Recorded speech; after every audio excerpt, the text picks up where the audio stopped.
So anyway, I'm saying if Fred catches him with a right hook, Toto's going down. No way. No. Welcome to our second episode of the Formation Yap podcast. This one today, I think all of us have decided we're going to give you guys a little rundown of kind of the rules, regulations, just if you're new to the sport, what you might could expect when you turn on a race on Sunday morning. I'm here with Cameron and Jordan per usual. And Cam, you want to give us a little rundown of, kind of the layout, how everything's set up on a Sunday morning? Yeah, so I thought it would be really important to just kind of have like an F101 or F101. Because most of you guys probably have never even watched before, much less know what was going on. So real high level stuff here. We just want to give you a general idea so that you're not going into a Sunday race thinking, oh, what the heck should I look for? So for starters, F1 is on a global basis. It is done all over the planet. They're in a different city or sometimes continent every other weekend. There are 24 races on the schedule this year. Most recently, we had Barcelona. Up next, we have Austria. Every track is a little different. Recently, my wife and I went to Miami. That's a street course. They literally, for a week and a half, about 7 to 10 days, they shut down several blocks. And basically, they're building a temporary track for 7 days. And they set it up and they break it down almost immediately. Then you have races that are called circuits. We have in Austin, we have the Circuit of the Americas is what they call it.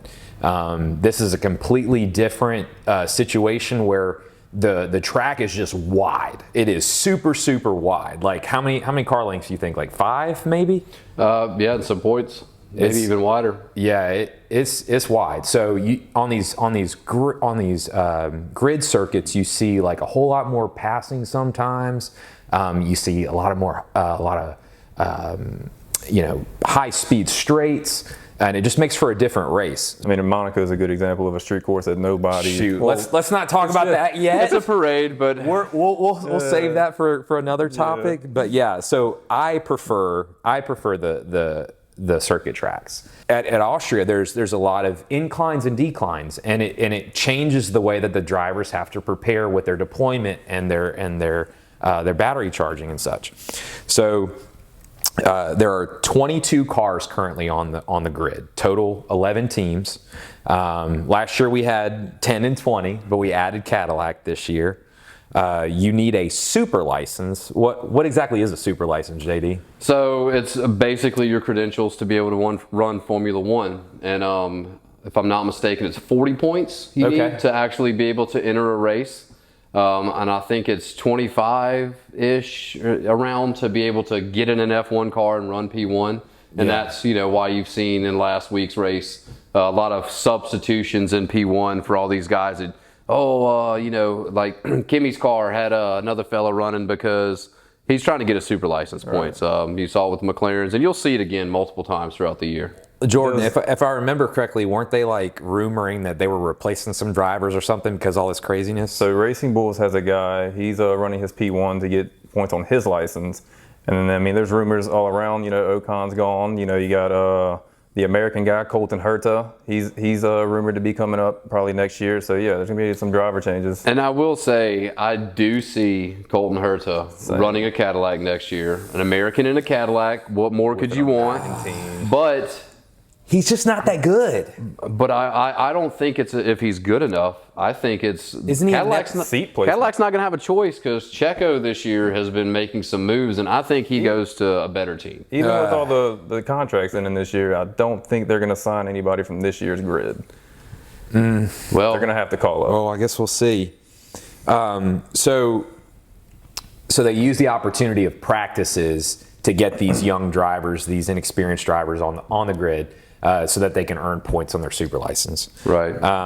As far as like setting up, so what they'll do is all the drivers will go to the grid to start what's called a formation lap. They're essentially just going around, warming up their tires, getting into the right position.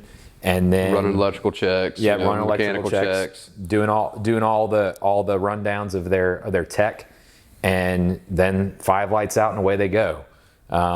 So in terms of like on track scenarios, they're just some basics as far as like driving etiquette. You cannot move under braking. You have the right to your apex. So like basically what that means is if I beat you to the point of the corner, then you can't try to overtake me in the corner. Am I right? Yeah. So in a sense, I believe this year's car, the rule is, front tire to your equal to the shoulder or to the, it used to be to the mirror. It used to be to your front mirror, the front of your car to your front mirror. FIA's regulations are a little tricky, but basically, if like Cameron said, if you're first to the corner, it's your corner. Yeah, and you'll hear that a lot on the driver's radios. I beat him to the apex. He has to give the spot back. You'll hear that a lot. And then again, back to the etiquette. I mean, if you do make an illegal move or you force somebody off the track, FIA will get involved and say give the position back. Like if you didn't earn it cleanly, this ain't NASCAR. You're not gonna knock somebody out the way. Rubbing ain't racing. That's right. In F1. Completely different sport. That's the biggest thing that I learned very, very quickly is that this particular motor racing is a gentleman's sport. Like it's not like NASCAR. It's not like MotoGP where they constantly are forcing each other off for position. They're gentlemen, and they have to act like it, right? Right. But yeah, so you can, if my memory serves me right, you can get severe license penalties depending on your etiquette or lack thereof. Yeah, I mean, if it's a blatant, you run into somebody. Yuki Tsunoda had a couple. Whenever you knock somebody completely off the track. I mean, every incident can affect your super license points. And if it is found that you're at fault, especially if it's twice in a race, you will get docked super license points. And it's a rare occasion, but it is a possibility that if you tear up enough equipment, especially somebody else's, you can't race next week. Right. How much those things cost. The whole joke is the Destructors Championship. Right. People like to sometimes keep track of who's caused the most damage to their team's cars, which is hilarious to me. I mean, it's hilarious, but the cost of these cars, can what, $10 to $20 million usually? Oh yeah, exactly. You destroy one. I think Kimi Antonelli, who's only had one crash in practice at the beginning of the year, and of course his DNF last week, but he was already, because I mean that was a pretty gnarly hit that he took. He caught all 4 corners in Australia, but. Being said, he was still third in the Destructors Championship as far as last week, because when you got to do a full rebuild on these cars, you're talking millions. Yeah, not chump change anyway. Not at all. But a typical penalty is going to be 5 or 10 seconds, depending on the severity. Unless you're George Russell, will get 20 seconds. Oh, poor guy. And penalties are served in the pit lane or at the end of the race. Typically, they're served during the race at the pit. Whenever you come, they essentially cannot touch the car until that 5 or 10 second time penalty is elapsed. The only time you're really going to see at the end of the race is if you're done with pits for the day. Sure. You're not going to pull them in for that stop, but they'll just add you 5 or 10 seconds at the end of the race. Yeah. Which is what happened to Pierre Gasly in Monaco that got redacted or they pulled his position away, gave it back to him, and now McLaren is still trying to fight. But that's a weird scenario, man. Golly.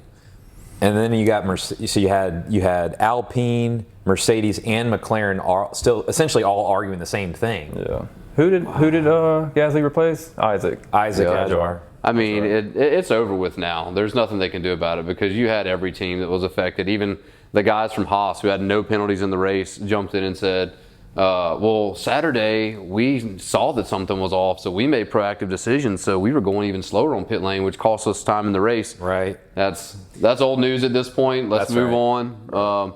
But I'll tell you what, guys like George Russell, if he loses the drivers' championship by 6 points, you better look out if you were a Marshall last year at Monaco when he comes back next year. They were just dishing penalties out.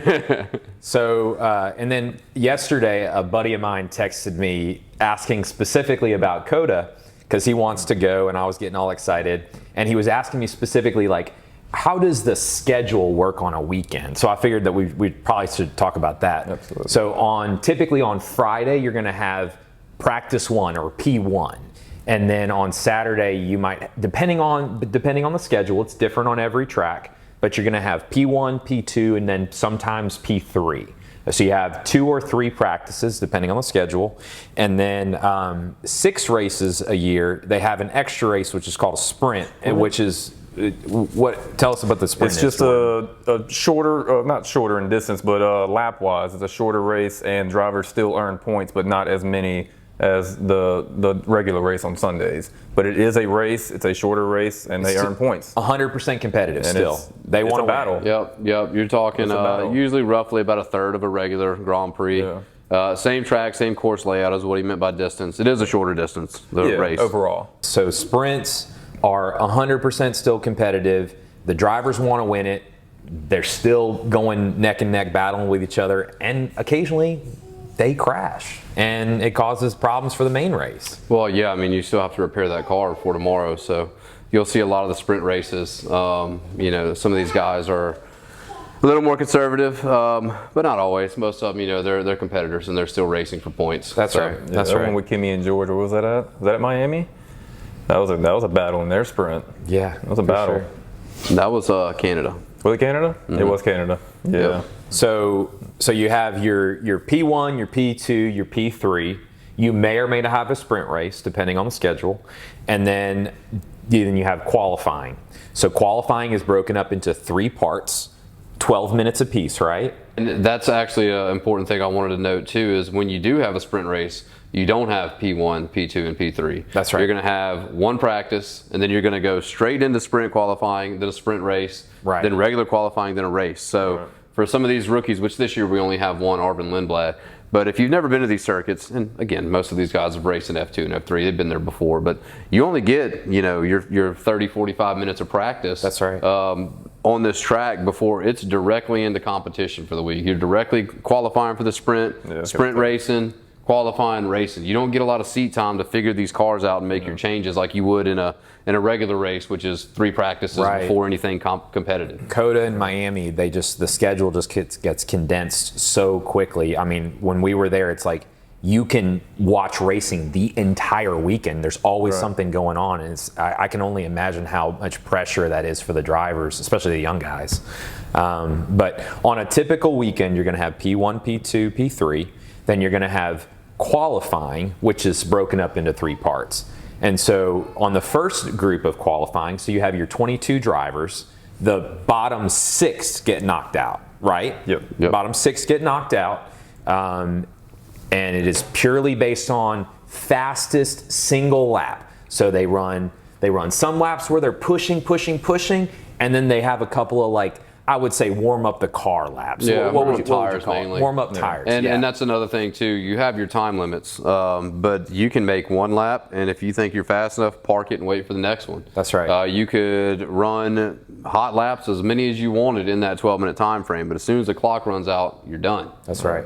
So you will see that with some of the faster guys. They will do a warm-up lap, run 1 hot lap, and park it immediately, because they know that, especially in Q1 when you go from 22 drivers to 16 drivers. That's right. They're probably not going to get eliminated, and it's better for them because you only get allotted a certain amount of tires every week. It's better for them to try to run Q1, Q2, maybe even Q3 on the same set of tires to save them for the race, rather than put, you'll see the Cadillacs and the Aston Martins putting fresh sets of softs on, trying to get that hot lap, trying to make Q2, trying to make Q3. And, again, that's just the beautiful part of strategy when it comes down to these races. It all boils down to strategy. Game of chess.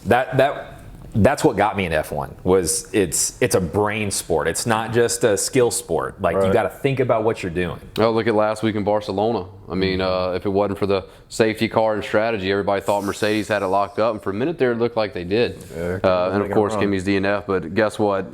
One thing changes. You throw one wrench into the mix, and Lewis is leading by 20 seconds. Speaking of, JD inadvertently brought it up. Safety cars. Safety cars are the single biggest wrench or curveball or boomerang, whatever analogy you want to make, single biggest change mid-race. So stuff happens. I mean, these guys are going 150 to 250 miles an hour. Like, they're just going fast. Stuff happens. So when stuff happens, you get safety cars. And so you have virtual and full safety cars. Jordan, tell us about the differences between the safety cars. So virtual safety cars happens when a driver will wreck, but he's off the track limits, right? He's not in the way. There's no immediate danger to him or other drivers, but they will bring out a virtual safety car. Am I correct? Right, and it's most of the time per sector. So like you'll have a VSC in sector 2, somebody's off the track. And then, when you have, bigger collisions, or collision mostly, people that are impeding the track, you're going to have marshals on the track. You're going to have somebody come out there and lead the field. The key word is safety. They have to keep everybody safe. Drivers, marshals, everyone involved. Teams. But everybody's got to be safe. Virtual safety cars, when you're talking about pits, that can change a little bit of the strategy. Most of the time in virtual safety cars, your gaps are going to maintain the same. You got a 10-second lead, you're probably going to keep it. Everybody's got to slow down in that sector. When you have a real safety car, though, that changes the race. Completely changes the race. Everybody, the outcome. Everybody jumbles up. Everybody, you go from a 10-second lead, that disappears. Right, so when you see a real safety car come out, you're going to see the guys in the lead. Whoever's closest to the pit lane is going to hit those pits immediately, save as much time as they can. That's right. Because your whatever gap you've built is about to disappear. Yep. Arguably, the 2021 World Championship was decided because of a safety car. Lewis was a great battle. Golly, that was a great battle. I go back and watch it just for the heck of it. It was a great race. So juicy. So Lewis is in first. He's leading the championship. And then all of a sudden, safety car comes out. At that point, they entered that weekend exactly tied on points. Were they tied? They entered. I thought Lewis was like a point or two ahead. Well, I mean, he was on track at the time. Like what you're thinking is on track at the time. He was a point or two ahead. He was 25-18, but that quickly flipped. It's insane. Yep. Crazy. So it gave Max the opportunity to get ahead, and he never looked back. Golly, changed the race. And then starting procedure would be the last thing that I would like to bring up. So I briefly touched on it earlier. So they do have the formation lap. They're running around. They're warming up the tires. They're getting into the correct position, testing everything out. And then when lights drop, that's it. The race starts. And if you don't get off the line in a reasonable amount of time with a good jump, you're going to lose your position. And the first 15 seconds of the race oftentimes decides the outcome. Yeah. It can, especially in Monaco. Going into one turn. Shoot. Well, that's the most exciting part of the race every week is going into the turn one because you got your Max Verstappens that are going to dive bomb. Love it. You've got, the turn one of every Grand Prix is the most exciting part of the race. That's when you're going to see a lot of your collisions. That's right. That's right. But yeah, I think that's pretty much all I have for the basics. Jordan, did you want to talk about some of the, I guess, more technical engineering type things of the cars? You've heard Cameron and Josh mention the FIA. Every sport has to have a somebody above them, a governing body. And that is the FIA, the Federation Internationale de l'Automobile. Love that. Thank you. That was good job, Jordan. Thank you.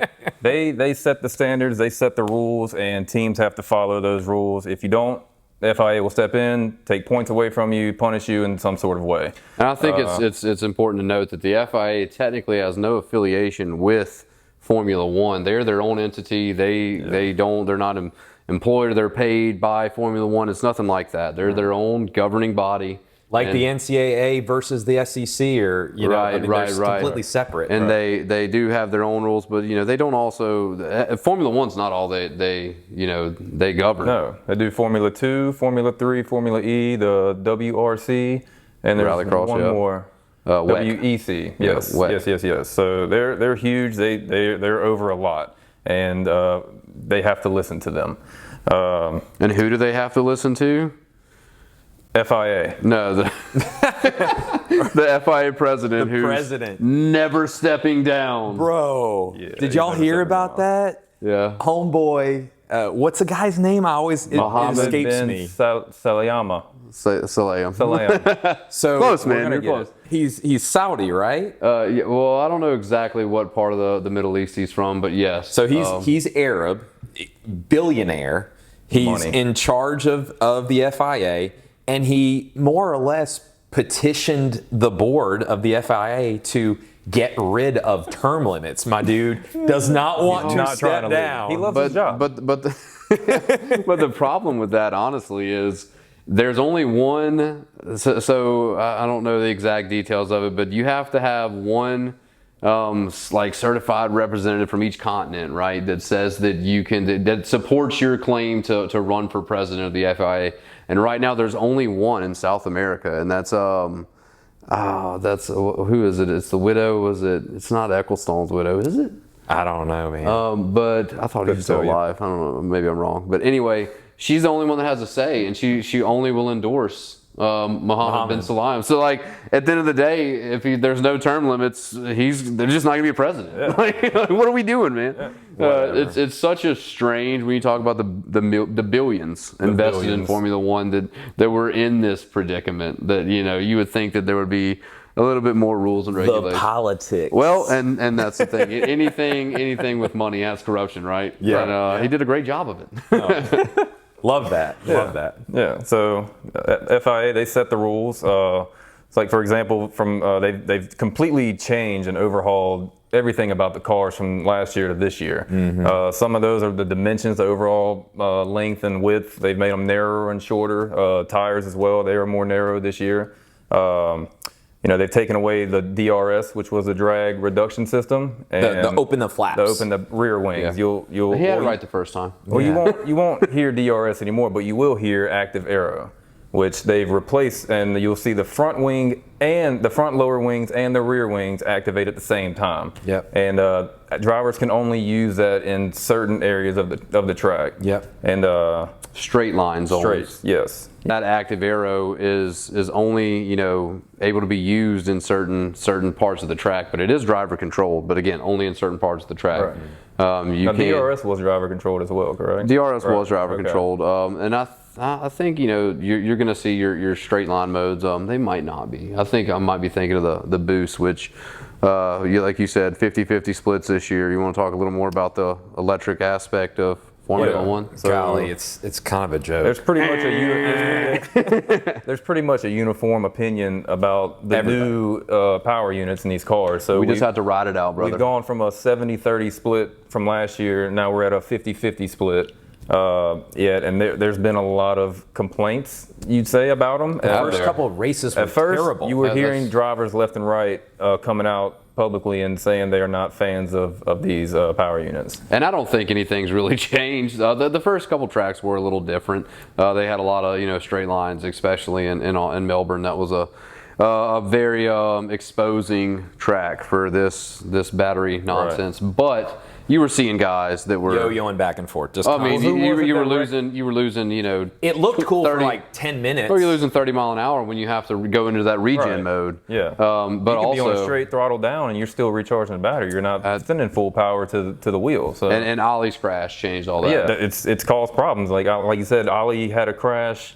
Somebody was on the straight and he couldn't tell, and it just appeared, and it was on a straight. So he had to dodge it, and that sent him flying. So that was a big safety concern after that dangerous race. situation. Now they've added more flashing lights. Power loss. Well, your battery boost, right? So you're talking about it's approximately 200 horsepower boost when you're deploying your battery. 150 kilowatts.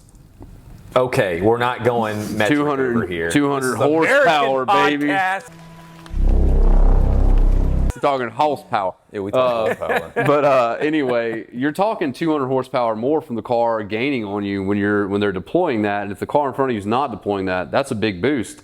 But it's also an issue when you're both on the boost and then the car in the front has no boost and then goes into regen mode. So you're almost, it's basically, think of it like an engine brake, right? And then like a Peterbilt or a tractor trailer, right?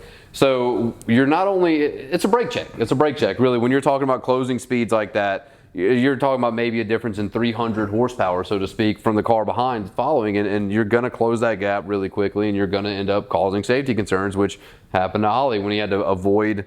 Who was that? Was it Colapinto? Colapinto. Colapinto. He passed him. You can look it up. He passed him sideways in the grass and then he hit the wall. I mean, it was a 5G wreck. That was a lick. It was dangerous. It could have been way worse. Could have been worse. Praise the Lord that Ollie's okay. Franco wasn't hit, but yeah, I mean, it caused a huge instant conversation, and for the better, to be honest with you, because it needed to happen. Yeah. These racehorses over here constantly piss.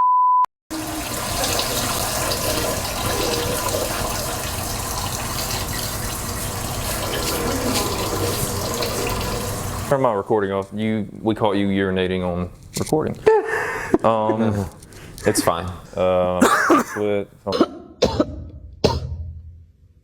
So with the situation with Ollie, it instantaneously made the FIA realize that we have a problem, so we have to make changes. So they had been hearing it. They had been hearing it for weeks from drivers, and now they actually saw it. Right. Well, and that's the point. It's one thing to talk about problems and grievances, so to speak, but as soon as it becomes an actual safety concern, you got to put a plan in motion. Well, you have the fans, you have the teams, you have the drivers. Everybody's complaining about it.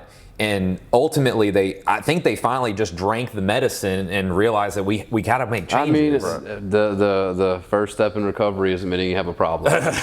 And that's you have experience with that, JD? That's where just for disclaimer. But anyway, yeah. So they've come out and said, by 2030, 2031. Ben Sulayem's idea is to, be full V8s back again. Don't know if that's going to happen. I sure hope so. But, he said, I want to abolish term limits. Everybody's like, this guy said what? I said full screaming V8s. And everybody's like, yeah! Let's go! So I support him. Give him another term. So what's happening right now? I mean, he mentioned changes over the years by 2031. So over the next, I think, 3 years, they do plan to, go from 50-50 to go to 53 to 47, 56 to whatever, and then that number keeps getting the gap. Less and less electrical importance, and get rid of this hybrid stuff. I want the ear bleeding V8. That's right. I want to have to put earplugs in if I'm sitting in the bleachers. Right. Long live the ICE motors. And they used to do that. Like, you used to have to. Back in the glory days, so to speak. Well, but 2031, we'll be in that situation again, hopefully. I can't wait. Something a little bit more about the car. Tires. I think when it comes to strategy, that is one of, if not the biggest factor. So you do have different types of tires. You have your different compounds of softs, mediums, hards, intermediates, and your wets. Wets, obviously, they're for rain and wet situations. It's gotta be really rainy. You'll rarely, if you see wets, it's gonna be a let's get through this storm cloud. Only guy that's really going to gain position on wets is Max Verstappen. Mm-hmm. And in another life, it was Lance Stroll. But, it's a long time ago. But yeah, your different compounds, they can change the entire race on how you strategize on how you run your tires. And you're watching other teams changing their tires too. Oh no, they have old Hannah Schmidt from Red Bull. One of the most important women in Formula One. And her entire job is the feminist strategist. Moment of the week, by the way. She is the strategist for Red Bull. That's Brilliant what they woman. do is they decide what we do when we do it. And she's come out ahead a lot more than she's come out behind. That's right. But that's again part of the chess game. It's not always about having the fastest car. And you'll hear a lot of jokes if you start following Formula One about the Ferrari strategy. They are notorious for taking a winning car and finishing third and fourth. Why don't we talk about that in a few minutes? You'll hear tire degradation. So your softs are they grip better. They're better for turning in corners, but they wear out the fastest. So you're not running an entire race on softs. Impossible. Right, and then it only goes up from there to mediums. It kind of balances out. You can go longer without as much tire wear, but then you have your hards that can go a lot much longer, but they're not forgiving in the turns like softs and sometimes mediums. Yeah. So you have to strategize around your tires. It's different for every track. Like Barcelona, 8 tires up. Yeah. Absolutely ate them up. You had 3 pit stops from some teams. I think Red Bull was definitely a 3-pit. They're saying that Austria this week is probably going to be a 2-stop, even if they're using hards, because Pirelli is choosing to use a softer overall compound on each tire, from what I understand. Wow. I didn't know that. Yeah. It'll probably be a 3-stop race for certain teams. I mean, there will be 3 stops from your Cadillacs and your S's, guys that are trying for everything, but you might see some of the front runners do a 3-stop as well. For sure. Yeah. All right, well, I would love to talk about the fun stuff, the drama, the teams involved in Formula One, right? The recipes for disaster. What are we getting into? Okay, so let's talk a little bit about the teams that are involved in Formula One. There's 11 teams. Each team puts 2 cars on the grid. And in the championship, you're going to have 2 championships. You're going to have Drivers' Championship, and then you're going to have your Constructors' Championship. Which are both equally important. Both equally as important. So what you will see is, of those 2 cars, their points are combined. So you want a 1-2 finish, obviously, every week. You're going to get 25 points for winning, 18 for second, and it goes down from there, 15 for third, etc. Last 10th only gets 1 point, by the way. 10th is the last position in points, and you only get 1 point. So that being said, we'll see these 11 teams on the grid. First off, I want to get to Alpine, which has Cameron's favorite team principal, Flavio Briatore. You don't like him either. Let's be honest. He's such a scumbag. He's just sleazy. He's sleazy. He's so this sleazy. This is the same guy. I'm just gonna Crashgate. my soapbox for a second. Crashgate. So this is the same guy that opens a pizza restaurant that sells $60 pizzas. Like, my dude is just overly bougie. But you know what he does, though? What's that? He wins. He wins. He turns teams around, man. I mean, look at what he's done with Alpine. Now, granted, I will give a lot of that credit to getting rid of that garbage Renault motor and going, drinking the Kool-Aid and getting on board with Mercedes, which was his call. So I'll give him that. Would you consider Alpine at the bottom of the top or the top of the mid? I would consider them the top of the mid right now. There's such a drastic change from your top 4 to the midfield cars. And that being said, let's talk about what he's saying, the top of the mid, bottom of the top. So your 4 top teams, you're going to have Red Bull, McLaren, Ferrari, and Mercedes. Mercedes, they're right now, they're on a run. They've had great cars in the past. Lewis Hamilton won 6 championships with them. And 6 with Mercedes and then 1 with McLaren, right? Yeah, back in the gap. So you're going to have, your McLaren, your Mercedes. They're right now this year, brand new cars, top of the grid, brand new cars, brand new power units. The Mercedes motor this year actually isn't the best, according to the duo results, but different topic. Yeah. Mercedes right now has the best overall combination, as you've seen these first 6-7 races. So far, they're playing with house money. McLaren has turned around in the last 4 or 5 years. They went from a midfield team to an actual contender. Right. And then you have Ferrari, who is notorious for the last 15 years of having the second best car, so to speak. They're always there, but they're never the team to beat. The strategy's not. You could consider a strategy. If you want to call it that. Or lack thereof. That's right. That's right. So as far as the rest of the field, you're going to have your V-Carb team, which is Visa, Cash App, Red Bull, which we like to refer to as the sugar-free Red Bull team. That's right. And that's kind of Red Bull's feeder. Liam Lawson this year, Arvin Lindblad, they run for V-Carb. Sugar-free Red Bull. they run for V-Carb, and they've been notorious for promoting drivers from that team to Red Bull to see who can. Isaac Hadjar this year. Correct. And that's another thing too. So we can go ahead and say that. I forgot.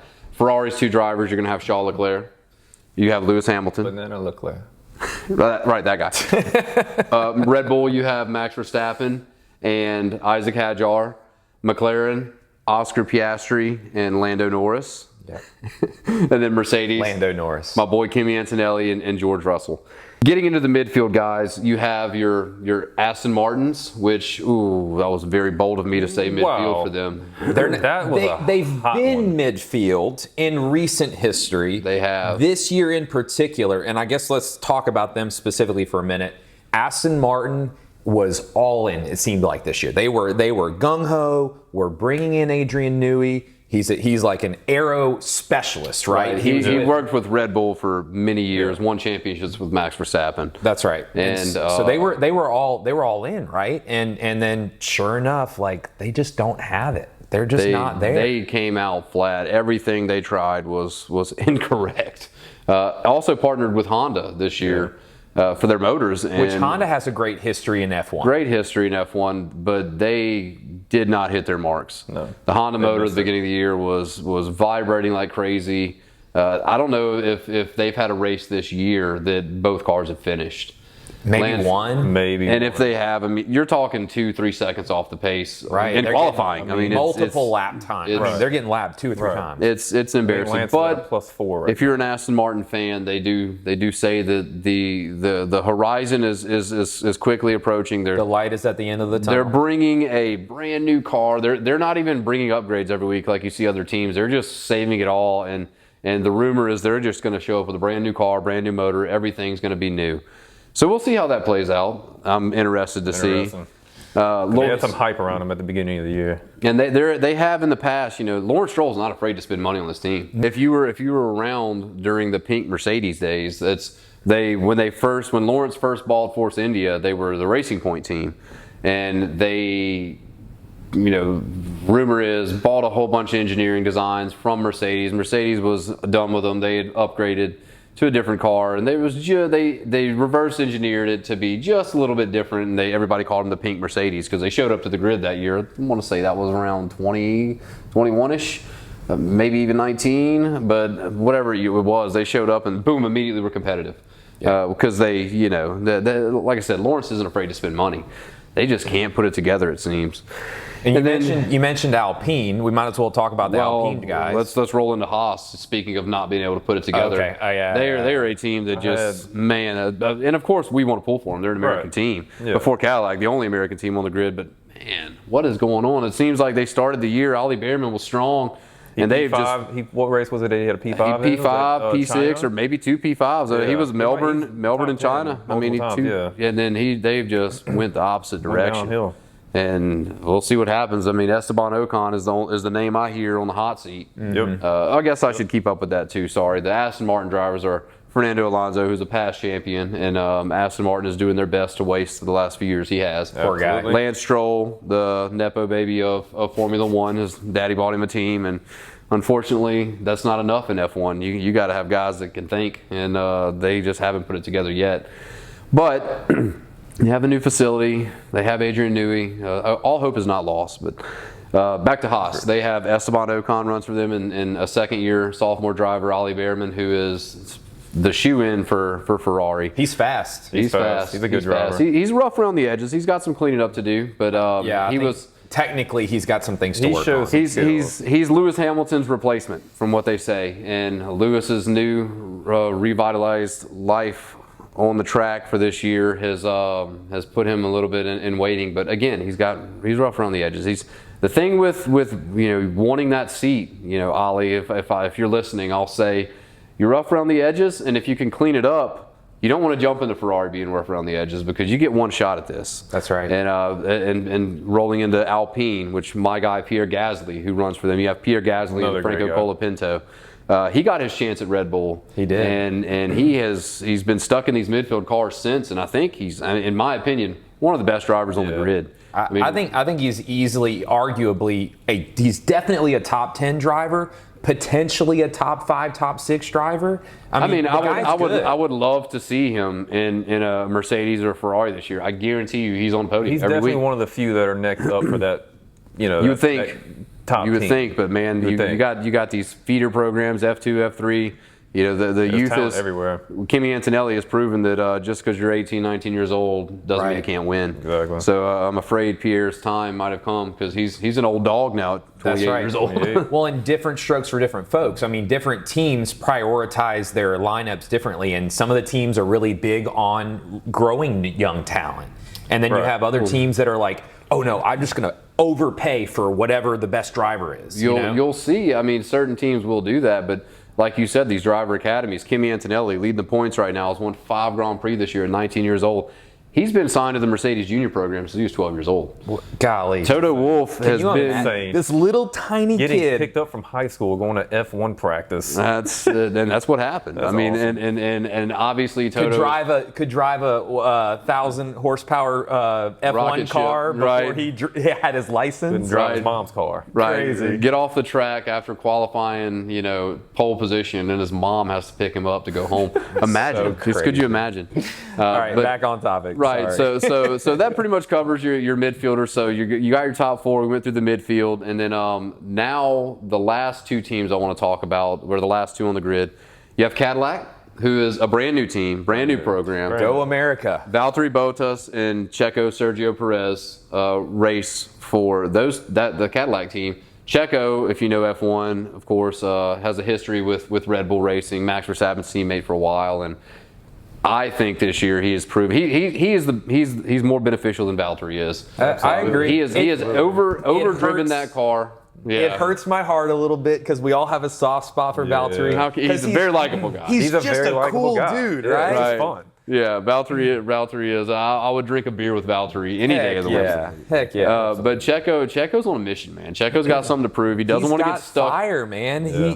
He's just in the zone for whatever reason. Yep, he's got that new. He wants to get back to them Red Bull days, man. He wants to prove that he wasn't done when he was done. Sure. Right. So he wants to get back in a seat, back to somewhere he can prove that he's still got a little kick left in him. He's a phenomenal driver. I mean, Max's first championship. I mean, he held Lewis on the defense for the Minister of Defense. Bit of the race. That's so Checo Perez. Yeah. Love that. Yeah, Love that. absolutely. So I'll tell you what, Max really missed him last year when Lando was charging and Luke. We're not going to talk about it. You said, I got this.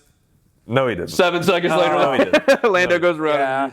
We could anyway. blame Yuki. No. We could And then- blame Kimmy. We could blame Charles. I mean, if you want to point fingers, you can blame Max for his rage, his moment of rage where he just took George out. He got penalized for that. And then of course, last team on the grid is not a brand new team, so to speak. It's Audi. Audi joined Formula One this year, but they actually, unlike Cadillac, they purchased a team. Yep. The Stake Sauber cars. They purchased that team, and they've developed. What's very impressive about Audi is they came to play with their own power unit, and they're not.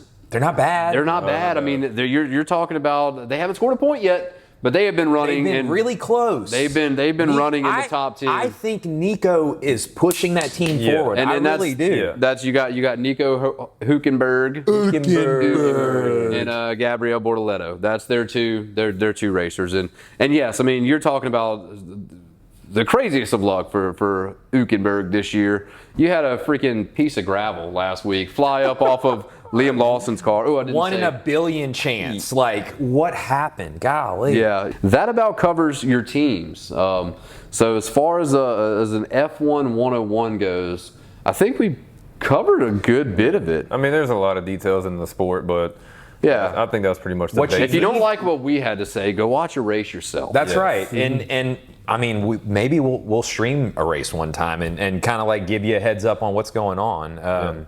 But yeah, I really thought it would be a good idea to give you guys just a big overview of what the races really look like, and we just want you to enjoy it with us, man. I mean, there's so much technical stuff that constantly goes on, and we're continuing to learn. Like JD's been in this for a while now, and he's still learning stuff. Oh, I mean, the cars are different every year. The drivers are different. The team. Every week you're going to learn something. Yeah. Like we learned last week that Kimi Antonelli was untouchable, and then his power unit failed, and guess what? He's not. That's right. So did you want to get into some dramatic topics? I mean, I guess we could speak on a little bit of the involvement of these celebrities in F1. A lot of people I've seen talking about Kim Kardashian and Lewis Hamilton, that relationship. Monaco. How juicy that is. Monaco. Tell us about what happened in Monaco. Oh, with Kimmy's towel? That's right. Oh man, so Kim Kardashian put a curse on Kimi Antonelli. No. So what happened was, I think she had the doll and was poking. Man, she definitely took the towel home, it's just she hexed that towel. I don't want to get a whole lot into the Kardashians. I'm not a huge fan. My girlfriend, she is pretty obsessed with the Kardashians. But that being said, Kim was walking through after the race. They had the towels laid out. Kimmy won the race in Monaco. And Kim just grabs Kimmy's towel. Nonchalantly, by yeah, the way. yeah. Completely You're just walking by the table. You're talking about the winner of the Grand Prix in F1, and she's like, "Oh, towel. It must be for me." That's right. Ultimate entitlement. Ultimate entitlement. That's exactly what it is. It's my towel now. But F1 made, Kimi Antonelli. He's a prankster. I love that kid to death. He made light of it and made a little video. Where's my towel? That was funny. Hey, have you seen my towel? But as far as the celebrity, the involvement of Kim Kardashian in the sport, I actually don't hate that aspect. No, I think it's good for the sport in a general sense because it's brought in so many extra eyes that wouldn't have been on the sport previously. What brought in a lot of extra eyes to Formula One was, of course, the TV show on Netflix, Drive to Survive. Yeah, I guess we kind of got to mention it. I don't want to completely talk about Drive to Survive, but...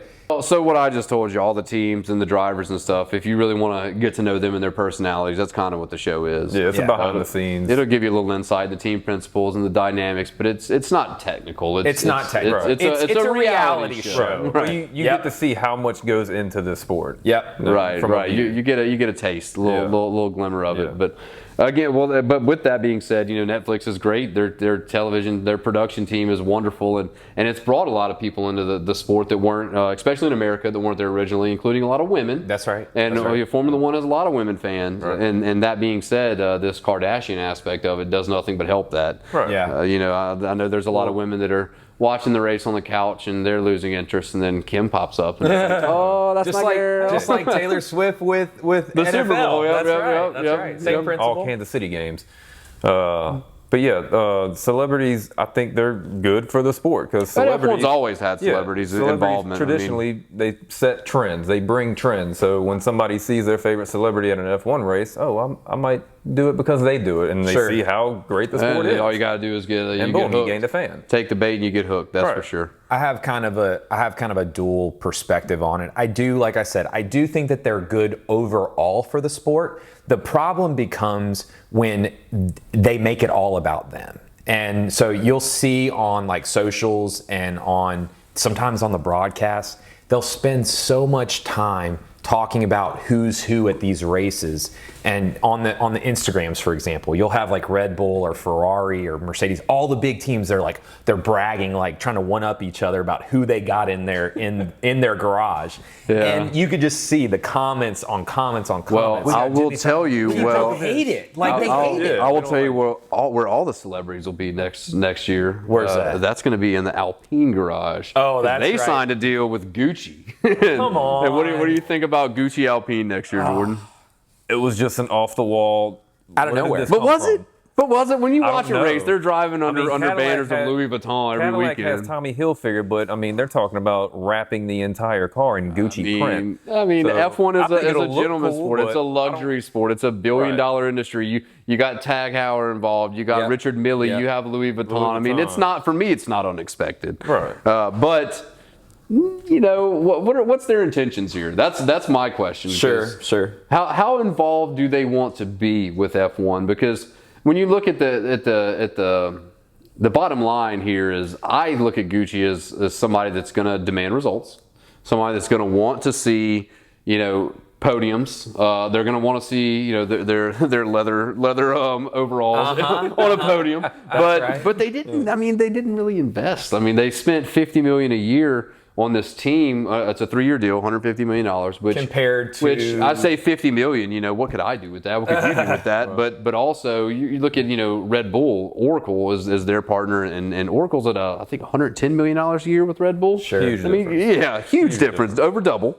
So what can you say? Are they here short term? Yeah, go ahead. And to be fair, they are going to be the title sponsor at $50 million a year. Well, BWT is the Alpine cars now, and you'll see them on track currently pink and blue because that's BWT's color. So Gucci will be plastered all over this car next year. Yep. So how I would like to be a fly on the wall in that meeting for what are our expectations this year? What are we doing? Is it Pierre Gasly needs to continue what he's doing and finishing in the points every week, or does it not matter if he finishes 18th as long as he films 15 commercials. We're just here for what are we here for? We're just here for marketing. Right. And I mean, and who knows? Yeah, it's going to be a interesting and exciting adventure to go on. But it'll be interesting. You know, what do you think about it, Cam?